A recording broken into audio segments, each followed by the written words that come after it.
আসলে শিক্ষিকা অসুস্থ হয়ে পড়েছেন সিনেট কক্ষের বাইরে, রুমের বাইরে দরজায়। যে মিস মৃত্যুবরণ করেছেন উনি দরজার হাতল ধরলেন, ধরা মাত্রই পড়ে গেলেন।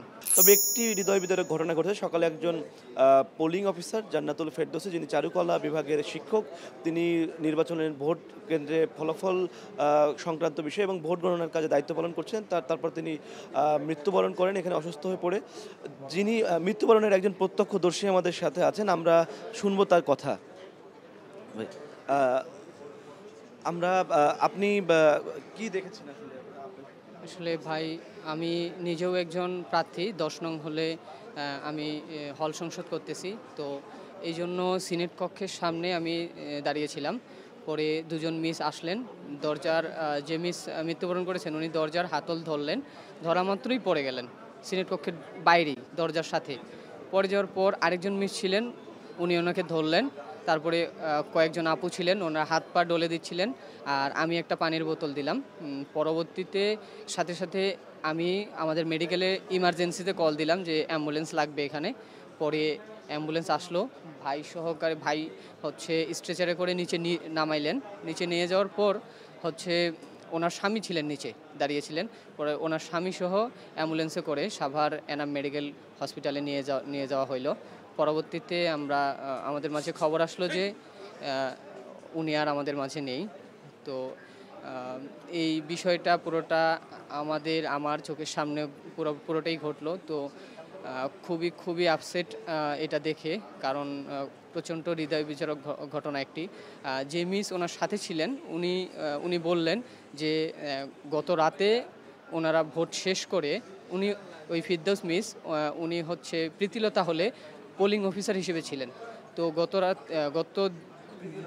গতকালে উনি ভোট শেষ করে প্রীতিলতা হল থেকে বাসায় গেছিলেন। আজকে ওনার ডিউটি আছে আবারও।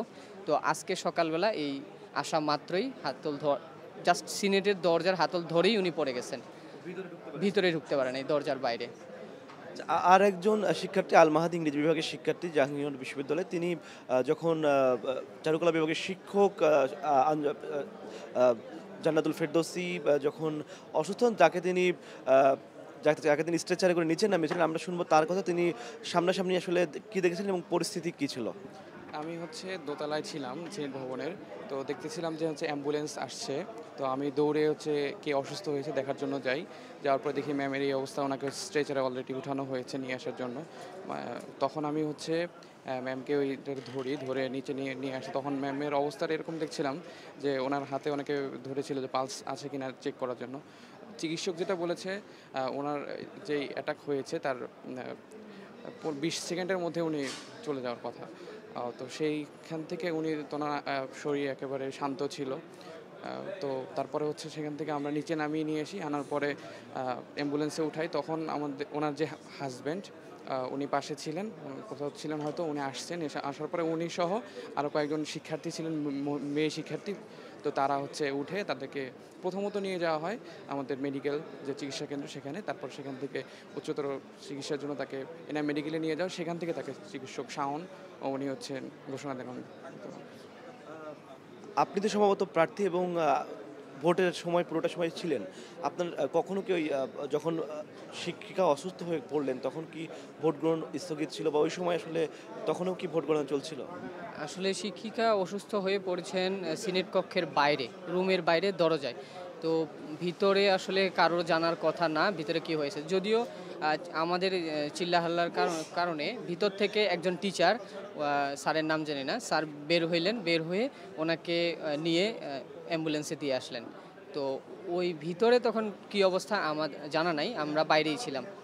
এখনো পর্যন্ত কতটি হলের ভোট গণনা শেষ হয়েছে এবং কতটি চলছে জানা আছে এটি আপনার? এখন পর্যন্ত ১২-১৩টা হলের গণনা। আল মাহাদি আমাদেরকে তথ্যটি দিতে পারেন? আমি হচ্ছে সারা রাত ছিলাম এখানে। তো ফজরের আগে ৫টার দিকে আমাদের ম্যাম ব্রিফিং দিচ্ছিলেন, একজন ম্যাম, স্নিগ্ধা ম্যাম। উনি যেটা বললেন আমাদেরকে ৭-৮টা হল তখন হয়ে গিয়েছে। ২১ নং হল সহ আর কয়েকটা হল বাকি ছিল।